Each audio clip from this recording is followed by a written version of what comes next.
Welcome to Audiomind, the podcast where we talk about crazy music genres or musical, I don't know, maybe we should extend it to like musical phenomenon too, or like trends, you know? Yeah. It doesn't have to be a genre specific.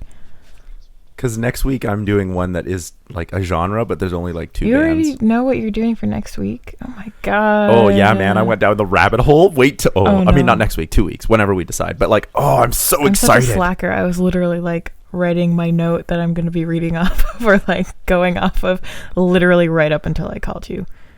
I'm such a slacker. Oh yeah, I was working on mine as well. I was because generally speaking, I do the research like Tuesday or Wednesday, and then we record Thursday, so it's fresh in my mind. But so much has happened. Like my mom had a retirement party yesterday, and I went to a concert. Right. So much has happened. So I was actually like rereading my notes. Congrats to your mom. Nice. And then I was rereading my notes, and then I was like going back over the songs that you sent, so I could be like, if I want to reference the songs that you sent. So yeah. All right, go for it. Oh, okay. So this week I'm starting, and my genre was extracore, which is like technically its own genre, but it's really a subset of speedcore. So I'm going to talk a little bit about speedcore first, and then go into what extratone is. So speedcore is essentially a form of hardcore characterized by high tempo and aggressive themes. It's like, hardcore. Sometimes there's like, it can be metal-ish, but it was created in the mid-1990s and originates from the genre hardcore as well as high speed tempo used. Like it's really, really fast, like rarely drops below 300 BPM. And some tracks will even exceed 1000 BPM. And that's when it's extratone, which is theoretically the world's fastest music genre until, I don't know, someone makes something faster, I guess. Yeah. I wonder actually about that because like if you go faster than extratone, I think you eventually just turn into, I guess, what you'd call tone. Right. Yeah. Because the beat would be so fast that our perception of it would blend into a singular right. Well, note. that's the thing is like, even like, I don't know if you listen to so most of the information I got about extracore came from this Bandcamp article, and there were a lot of musical examples in it, and some of them, it just sounds almost like you can't even distinguish a beat. It just sounds like distortion and noise. Yeah. Particularly with extratone. Yeah. Like, I mean, sometimes to me it just sounds like dial-up. Dial-up? For any of our younger listeners, dial-up is what we had before the internet was a thing. That's not true, but yeah, it almost sounds like dial-up, like that. You have the one song that you sent called Annoying Ringtone. Oh my god, I hated that song. I hated it. I was like, I gotta send this to him. Yeah, you sent me Annoying, and I was like, this sounds like dial-up, and like I'm torn between these. Like you have sent sort of two genres, but they're very well connected. I'm torn between them because like I'm not a huge fan of like hardcore. I really like heavy metal, and I'm not a huge fan of hardcore. And I enjoyed some of the songs you sent, particularly I think it was Daisy Cutter. Yeah, okay. The band. So Daisy Cutter is theoretically labeled extratone, but I don't know why, because their music doesn't sound especially fast, at least in the songs that I sent you. So I don't know if that's like Last FM mislabeling them, or like just kind of grouping them in because it's faster. Yeah. But there's like not a lot of information about them because I was trying to learn about them. And like there's no bio anywhere. I don't really know who's in the band. I was trying to figure it out. There's like a Facebook page for them, but there's like not a ton of information on it. But they had quite a few hits on their songs. Like it wasn't like I know, it's not like they were no one of. You know, like they were listed as one of the most popular extratone artists. So I was like, where are you at, Daisy Cutter? Yeah. Like, where'd you go? Where are you at? So like, go on. And I was going to say that maybe it's like I just didn't search hard enough, or like their stuff isn't optimized for Google search. But yeah, it's just strange that there's like they don't even have a website. Like, yeah. But is there like a definitive hard line between what is speedcore and then when it becomes extra tone? So that's when if it exceeds 1000 BPM, that's when it becomes extra tone. And that's like, okay, all right. That was, I don't know what Bandcamp said and what Wikipedia said, but a lot of speedcore bands are also labeled extra core, even though they may or may not go over 1000 BPM, because like there's a lot of really good quotes in that Bandcamp article. So like some people will label it as like essentially like avant-garde sound or extreme sound art. Yeah, it reminded me a lot of like what was going on in, like, I was going to use this as a genre later on to explore, but like Japan noise. Oh yeah. Like like I understand that the goal is like tempo oriented in terms of BPM, but it reminded me of like that sort of like experimental sound art playing with BPM and almost, I actually think, not just BPM but timbre. Yeah, definitely. Or at least timbre of the fast tempo, like. With the speedcore, like a lot of it is in the drumming. That's where you hear the BPM, which is very technical. But and I enjoyed that. But I gotta say, I think as a concept, speed or extra tone is like way more fascinating. Yeah, it is interesting. So the first known, I'm saying that with air quotes, extra tone song. That got really popular was 1000 by Moby in 1992, and that song reaches 1015 beats per minute. Wow. Which is kind of cool. Like, you know, I guess electronic music, like itself, and experimental music has been around for like a while, like the past forever.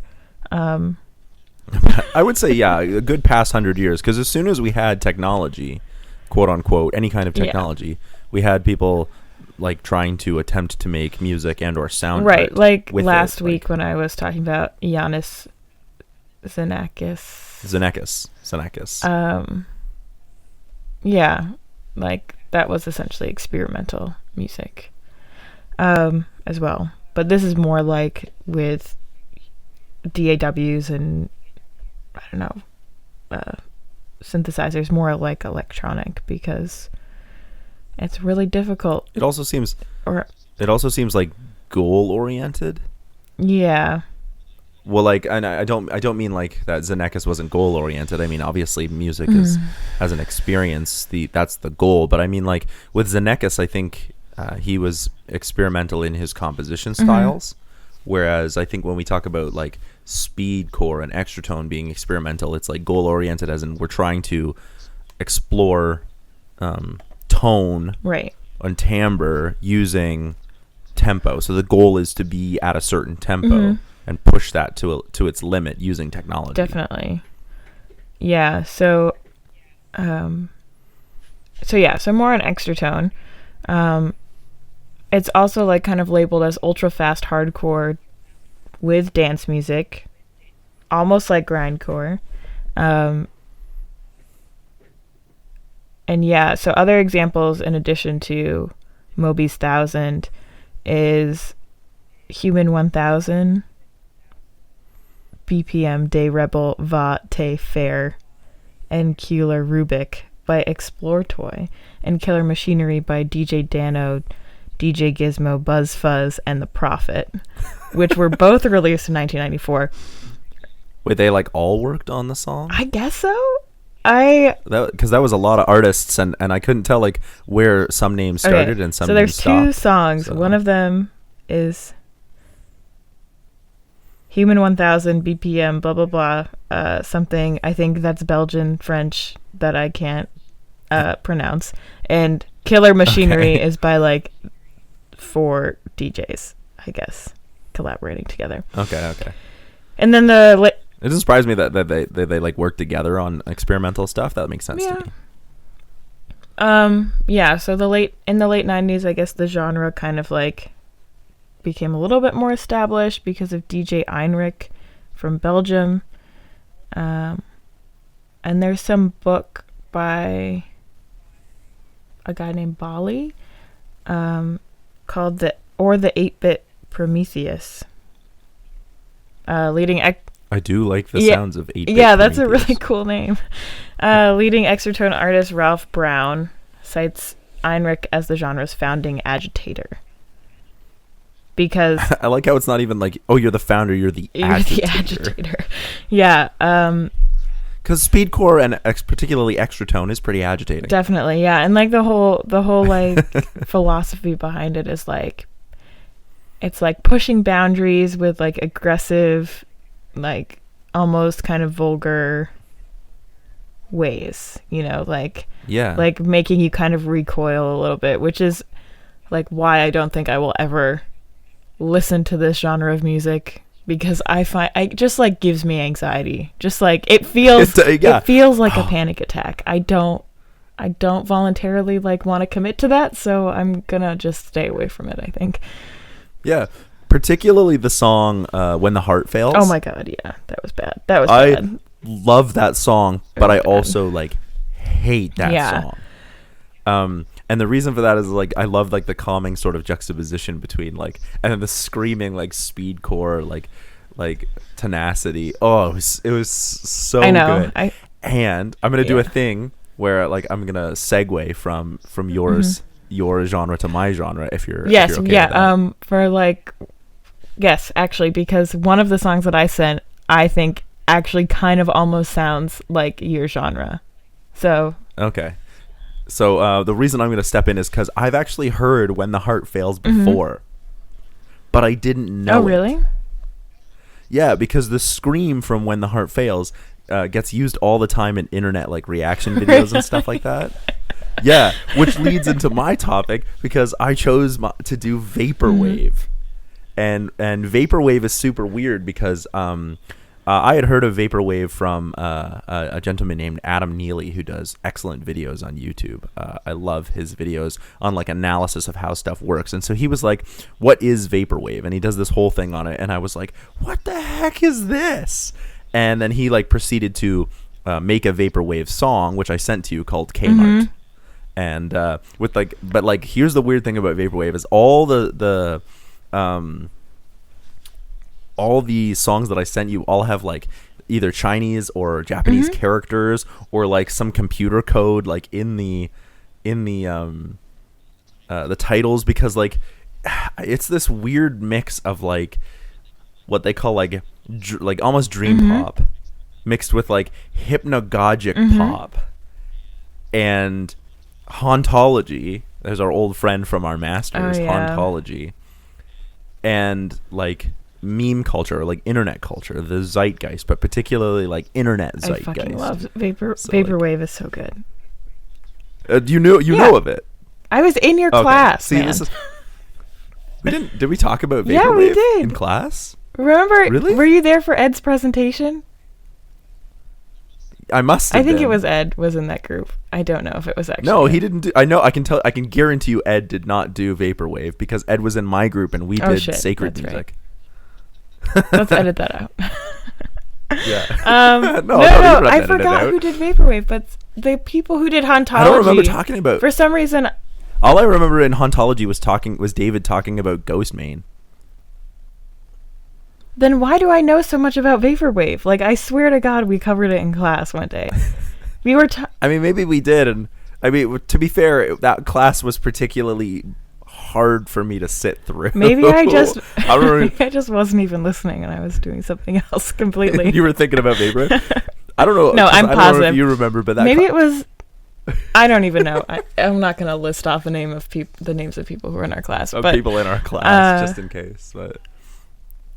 Because that was the first week that those classes were happening, right? Where they did theirs on hauntology, and no, that class was hard for me to sit through. So I mean, Stella was in that group for sure, and David. Yeah. I don't know. I love Vaporwave so much. Like, I will listen to that. Okay, so now I'm 0 for 3 in terms of trying to find a genre you've never heard of. Yep, you are. But I think. So next week But did you know about the things that I'm talking about? I feel like you also. I never heard of solipsism. Yeah, that was like super. That almost doesn't count. That's not a real genre. Yeah, I think that was just. I'm not gonna lie to you. That was just dream pop. I loved it, but what did you do last week? Experimental music and like. Yeah, I'd heard of AI. I'd never heard of Zeneckis, but I had heard of AI because I had thought about doing Vocaloid music. Oh, okay. And Vocaloid is like very similar to. I mean, there's similar ideas, not quite the same, but. But yeah, so Vaporwave is the coolest thing.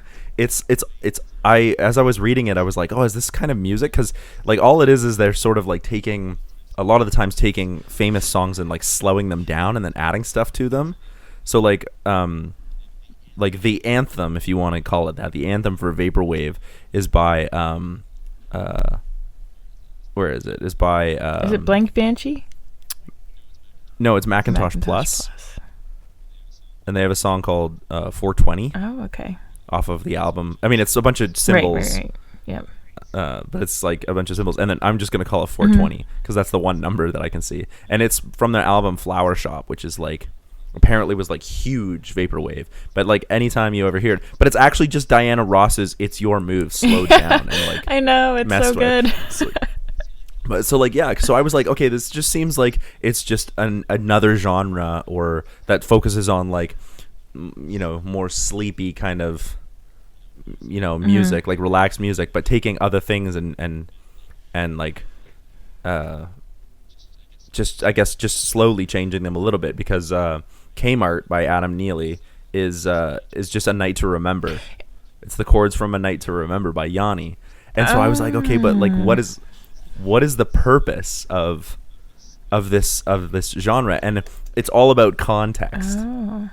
So like it's that's why like when he takes the Kmart stuff and like he's repurposing it to be about like almost this ironic comment on consumerism. Right.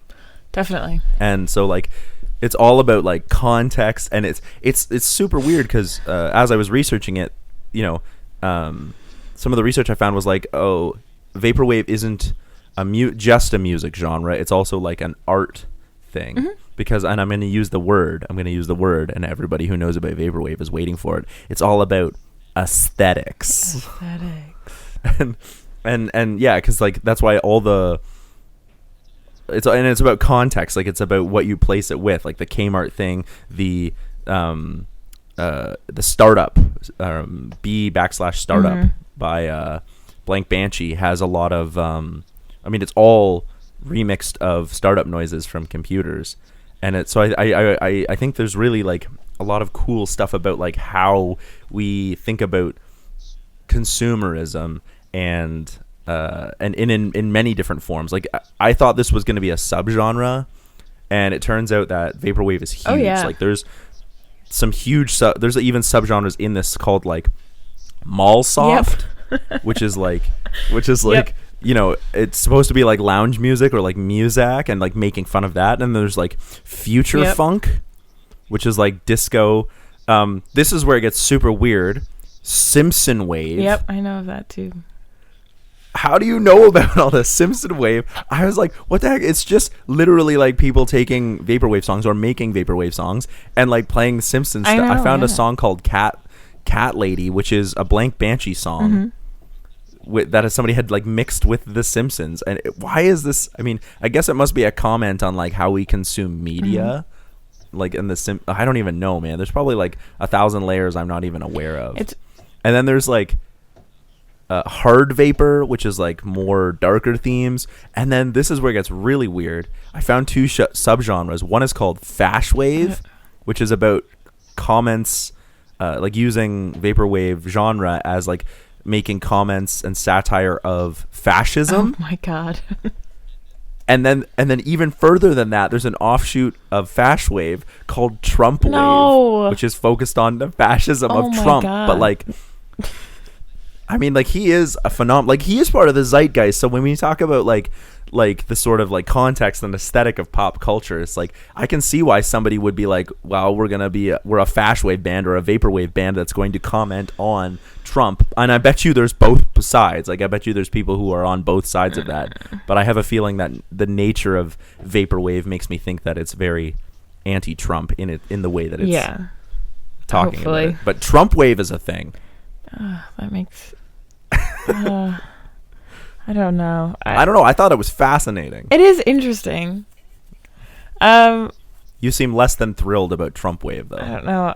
Whenever I hear him speak, I feel like banging my head into a wall. So like the idea of listening to music that like I haven't listened to Trump wave, so maybe they don't use his voice, but I would imagine that they would use his voice. I have a feeling they probably use his voice. And I have a feeling like I haven't listened to Trump wave either.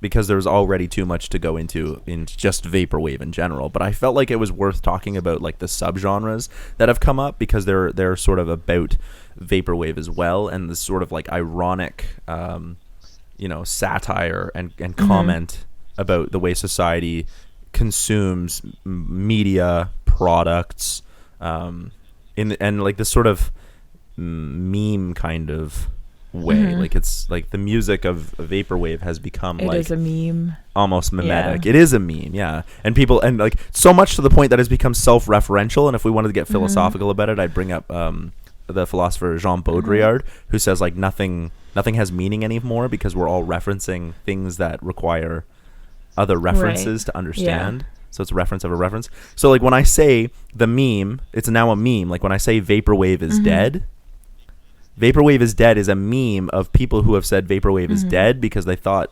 vaporwave was over. It was like from the early 2010s. But like, so now when people are like, oh, vaporwave is dead, like that's become a meme of itself. Like referencing vaporwave, which is referencing pop culture, like these layers of, I mean, if I really wanted to, I could, instead of going down like the hauntology route, I could easily write like a paper on like simulacra and simulation about vaporwave. Like, oh, it's so deep. And the hauntology of it, like, I don't know a lot about hauntology because clearly I wasn't paying attention in that particular lecture. But like the hauntology of it, like just this idea of like the nostalgia of using older songs and older products, like this what is he? I mean, he used the fact that they're like slowing down songs to like be like, oh, it's these songs, but also like super sleepy and like reminiscent of those songs. Yeah. I don't know. I think it's really cool, like in the hypnagogic sense that it's like, oh, when you slow down the song, you almost don't even recognize it anymore. And so it passes you by. Like the way that we would consume music has become so passive that like we consume it almost without even noticing it. Well, the Adam Neely song... And that's why I really like that. The Adam Neely song is very much like reminds me of Twin Peaks in like the 80s and I don't know, like maybe 90s as well. And it's very... Yeah. His is an interesting version, like in terms of... Because again, vaporwave is all about context. So his is interesting because his is a reaction to... Like if you want to get meta about it, he wrote that as a way to be like, could we make a vaporwave song? Oh, really? Yeah. So like and he uses it as a means of teaching what vaporwave is. So instead of just being like, oh, I'm going to go out of my way to make a vaporwave song, he's like, I'm going to use the theory and lay out why I did all of these things. Which is like almost meta vaporwave. Yeah. If he wanted to go a step further, maybe he could have made fun of himself making fun of vaporwave. Oh my god! Like to get more cynical about it, but that might have been too far. But his is an interesting case because he's not just going out to make vaporwave; he's using that song, which is a great song. It's a good song to like teach about the aesthetics and about the theory and history of vaporwave. But. Anyway, sorry, you were saying like it makes you reminiscent, like nostalgic. Yeah, I kind of lost my train of thought there, but that's okay. I'm sorry. Yeah, I really like vaporwave. It's good. It's a good meme-ish genre. I love all the computer startup sounds, Yeah. And like, I don't know, it's a cool way to use like little bits of melodies that we hear all the fucking time and just never think about it. It's like when we talk about, like, I don't know, part of this class where we talked about hauntology was called like musicology of the everyday. So it's like the things that you hear every day and like soundscapes and whatnot. It was a difficult class to sit through, but a very interesting idea, I think. Yeah, it's true. When we went through like all these genres that were somehow adjacent or related to music of the everyday. Right. So like, like this sort of vaporwave genre kind of also reminds me of like, I don't know, things we hear every day but we don't really think about, or like things that become so entrenched in our daily lives that like when we move away from these soundscapes and then revisit them, we're kind of like, we have this sense of nostalgia and I don't know, we reminisce a little bit. But the nice thing about, or like the really interesting thing about vaporwave, I think, is the fact that it is so depressing in like certain ways, because like a lot of, especially like in hauntology, it's all about how nothing's really new and everything's recycled, and these like old musical themes keep coming back and like musical styles. Yeah, I don't know. Yeah, there's kind of this like cynical undertone to vaporwave, right, because, where like in the way that you're talking about, like this hauntological right, way. Because it's not just nostalgia. It's like, wow, things were shitty then too. Like, you know. yeah. But I think nostalgia is a great way to like talk about vaporwave. Like it's not just like hauntology isn't just like, oh, I'm nostalgic for that thing. It's like reusing those old things to like make us think about the past. Right. It's almost retro-futuristic if you think about it that way. I guess so. Like in a retro-futurism, like we're thinking about the past, or we're thinking about, especially with Startup, like that song, we're thinking about how the past thought about the future. Right. So like reverse hauntology. Yeah, definitely. Because futurism is usually optimistic, but hauntology is like super cynical about nostalgia. Definitely. Yeah. So like reverse hauntology. Reverse hauntology. Yeah. Yeah, it's a good genre, and also it is very aesthetic. There is a big. Well, you have to, like, it's almost more. It's almost. I wouldn't even say like a music movement, like a genre. I'd say it's almost like an art movement, but I'm using art with like a capital A. Yeah. Like not just visual art, but like all art. The capital A, performing art, visual art. Yeah. And because I assure you that somebody has written about it, and I don't just mean like in an essay format. I mean like, I'm sure, in a artistic writing there's sense. some theatrical piece out there that's like using only vaporwave as their like sound design, and I'm sure. I want to look it up. Like I want to find wave, like vapor wave performance theater wave. I'm trying to think of like a witty joke, but I can't right now. I was gonna say maybe something. I don't know. There's some joke about Brecht floating around in my mind, but it's not complete. Yeah, I don't know. I wanna see if there actually is like a vaporwave performance. Like I'm sure those artists have performed, but like I mean like a vaporwave like art performance, like in a theater or in I'm sure there's in like a public space. There's got to be some performance artist somewhere who's like done some weird shit to vaporwave music, like or like incorporated vaporwave aesthetic in their performance. You know, like vaporwave art, the fine art of America, vaporwave inspired art, but not quite what I was looking for. But it's hard because I don't have a lot of time right now to like look into it. We can come back to it next time. And maybe we should. We'll do like a little segment. And we'll be like, I'll poke around the internet, updating and see what on we the can vaporwave artistic movement. It's like Dadaism, but not quite. Yeah. But yeah, I also just want to bring it back so we can talk about extra core and or extra tone and speedcore again. But like, yeah, I heard that scream. I've heard that a bunch of times on like videos that have circulated the internet because it's just so perfect. Like in the way that it clips through the Like you can hear the clipping of the scream. It's so perfect. Like I was watching I was watching a video of somebody doing a speed run, like an animated speed run of Breath of the Wild, and it's all like, and that game is like super peaceful. So like they're just like, oh, like Link, you have to wake up, and it's like dreamy piano music, and then all of a sudden his eyes open, and they're like, and they just do that scream like that. It's just, I was like, what the hell? Like that's what's going on in his eyes. Oh, it was perfect. But like, yeah, and then you sent that to me almost a day later, and I watched it, and I was like, holy crap, that's the scream. That's great.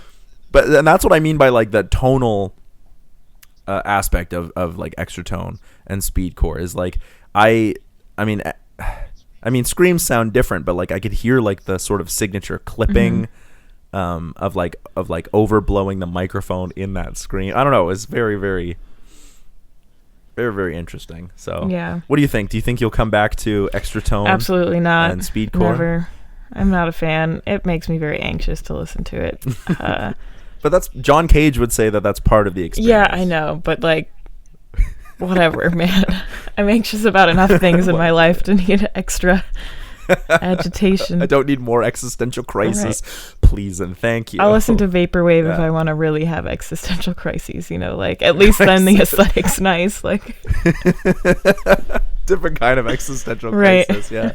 Yeah. I in terms of speedcore and extra tone, I'm a bigger fan of extra tone conceptually. Why? I like the idea of like pushing the boundary of like of speed, and I like the idea of listening to the that timbre like really, and experiencing like the idea of the technology, and I don't know, I like it. I don't know if I'd listen to it again. Yeah, I think like I like When the Heart Fails. I like that song a lot, but I think I like it because of what it like represents. Okay. More than actually listening to it. That's fair. I think. Yeah.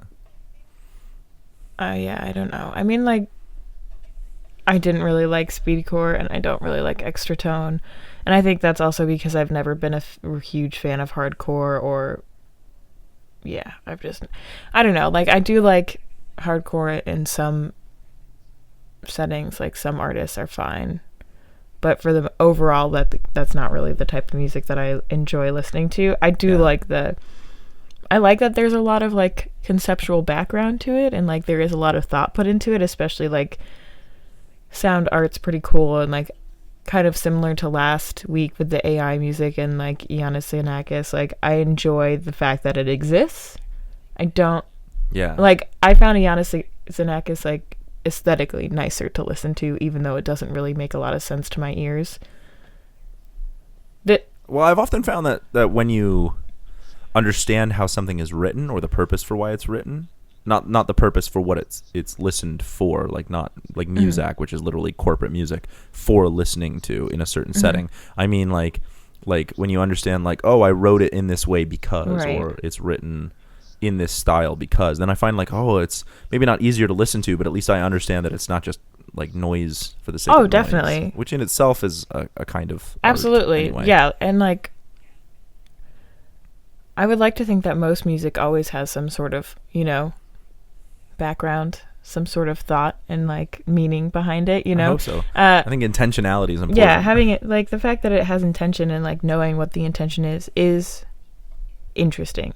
I think that extra tone and speedcore, but listenability is also a thing. I think extra tone and speedcore have a really strong like intentionality, and like have a lot of cool like background meaning, and have a cool sort of goal. But I also think Vaporwave is more interesting and also sounds nicer to my ears. So it's so listenability I think is higher for me, because like I can kind of get behind any music that I like appreciate the intentionality of, but I'm also going to go back to the things that I find that I want to listen to. Like, as simple as that. Gotta love that like harmonic diatonic music. Yeah. I'm in the same boat. I'm actually a big fan of heavy metal, and I preferred, like, even listenability, I actually preferred Extratone over Speedcore. I think it's because I hate metal. I really don't like metal either. Like, I'm just not it reminds me of being in 6th grade, and I don't know. I listened to a lot of heavy metal in 6th grade and 7th grade. A lot of heavy metal back then. Yeah, I was a middle school metalhead. Takes you back to a place you don't. Yeah, I don't like to revisit that past. Yeah, I understand that. Yeah, but and then I'm in the same boat. I really liked Vaporwave. And I think I just like Vaporwave, like, unironically, as unvaporwavic as that is to say. Absolutely. It doesn't make me really feel all that nostalgic, although it does. Like, when I started listening to this, I was like, this is the craziest thing I've ever heard. It's just really pleasant to listen to in that, like, half dream, half wake. I mean, that hypnagogic kind of sense. It's very dream pop, right. But also, like, there's deeper meaning to it. So, like, when you listen, I mean, like, if I want to get intellectual about it, while I'm listening to it, I'm like, oh yes, there's so many layers to this music that I'm listening to that is also aesthetically pleasing. Yeah, definitely. I don't know, I just like it. It's a good. Yeah, I just like it. It's cool. I feel like, and it's deep, man. Like, you could die. Like, one of the genres I didn't talk about, subgenres, is called sea punk. Like SEA, as in the ocean, and like the aesthetic is all like ocean related and dolphins and stuff, and people dress up like they're mermaids. Oh my God. And yeah, sea punk. Cool. I'll check it out.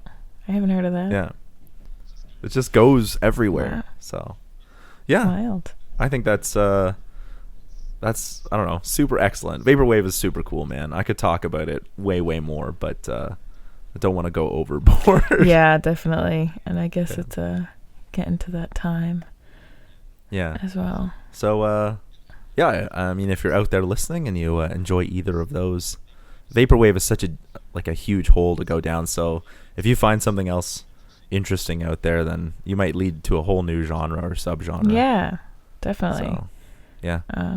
Cool. See ya next week or 2 weeks or whenever, Yeah. Peace out. Bye.